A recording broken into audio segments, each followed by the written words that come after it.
రంగారెడ్డి జిల్లా షాద్నగర్లో సాంఘిక సంక్షేమ శాఖ గురుకుల విద్యార్థినులు ఆందోళన చేశారు. నాగర్ కర్నూల్ సాంఘిక సంక్షేమ శాఖ గురుకుల విద్యార్థినులు వందలాది మంది జాతీయ రహదారిపై ధర్నా చేశారు.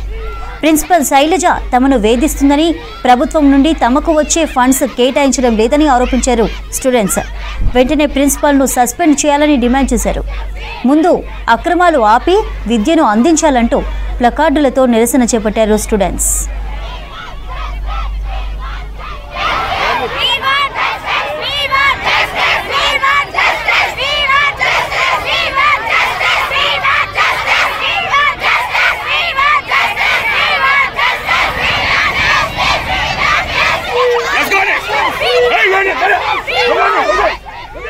ప్రిన్సిపల్ శైలజ 3,000 రూపాయల చొప్పున పరీక్షా ఫీజులు తమతోనే కట్టించారని, కులం పేరుతో దూషిస్తుందని ఆవేదన వ్యక్తం చేశారు స్టూడెంట్స్. ప్రశ్నించిన విద్యార్థులను ఇంటర్నల్ పరీక్షలు రాయనివ్వలేదని చెప్పారు. ప్రిన్సిపల్ శైలజ తమని మానసికంగా హింసిస్తున్నారని, ప్రభుత్వం నుండి వచ్చిన ఫండ్స్ను తానే సొంతానికి వాడుకున్నారని అన్నారు. ప్రిన్సిపల్ని సస్పెండ్ చేసే వరకు ఇక్కడి నుంచి కదిలేది లేదని స్పష్టం చేశారు విద్యార్థినులు. 3 గంటలకు పైగా నేషనల్ హైవేపై ధర్నాకు దిగారు. దీంతో కిలోమీటర్ల వరకు ట్రాఫిక్ జామ్ అయింది.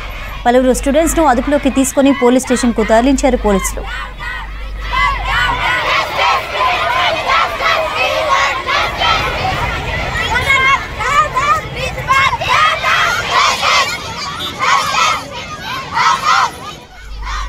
రంగారెడ్డి జిల్లా షాద్నగర్లో సాంఘిక సంక్షేమ శాఖ గురుకుల విద్యార్థినులు ఆందోళన చేశారు.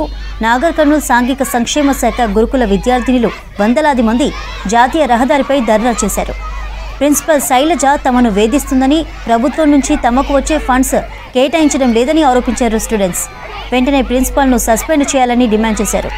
ముందు అక్రమాలు ఆపి విద్యను అందించాలంటూ ప్లకార్డులతో నిరసన చేపట్టారు విద్యార్థినులు.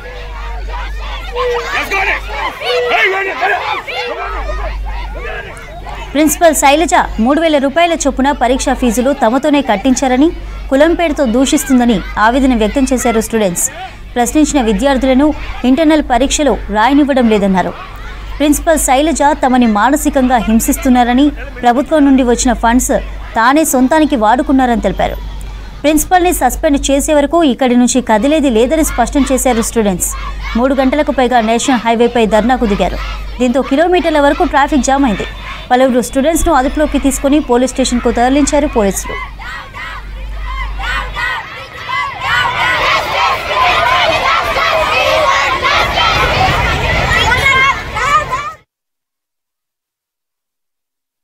ప్రిన్సిపల్ మేడం వద్దు, ఎందుకంటే మాకు పైసలు లేక మేము చాలా పూర్ బ్యాక్గ్రౌండ్ నుంచి వచ్చి చదివే వాళ్ళము. మేము గవర్నమెంట్ స్కూల్ లో జాయిన్ అయినాము. మా ప్రిన్సిపల్ మేడం మేము జాయిన్ అయినందుకు అడ్మిషన్ ఫీ తీసుకుంది.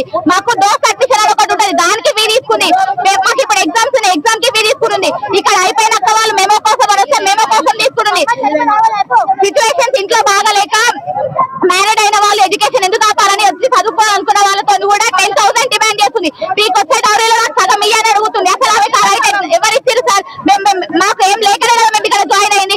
ఇంకా మాకు మెస్ లో మాకు అన్ని ఫండ్స్ గవర్నమెంట్ నుంచి వస్తాయి సార్. మాకు వచ్చే ప్రతి ఉప్పు కారంతో సహా మేము తీసుకెళ్ళింది మా దగ్గర ప్రూఫ్ ఉంది సార్.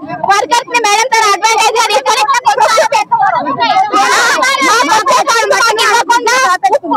ఏమంటారు గొడ్డు కారం పెట్టి మాకు లంచ్ పెడుతున్నారు సార్. అసలు మాకు అదే మా మెనూలో లేదు. అసలు మాకు వచ్చే ఏ ఫండ్స్ మాకు ఇచ్చలేదు.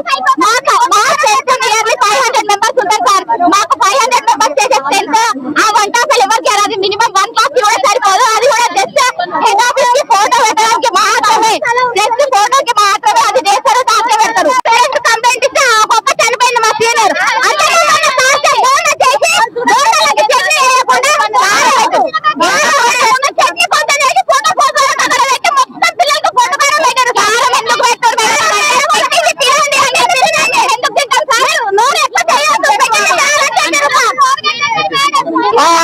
పిల్లలు కొట్టే కానిస్టేబుల్ ఎడికి రావాలి. ఇప్పుడు సస్పెండ్ చేయాలన్నా ఏం చేయాలో మేము తర్వాత మేము ఆలోచన చేస్తే కాకపోతే రమ్మని ఇడికి ఆ కానిస్టేబుల్ రమ్మని ఆలోచన కూడా ఆమెకే రాత వాళ్ళ బాధలు చెప్పుకుంటారు, వాళ్ళ బాధలు వచ్చేస్తారు.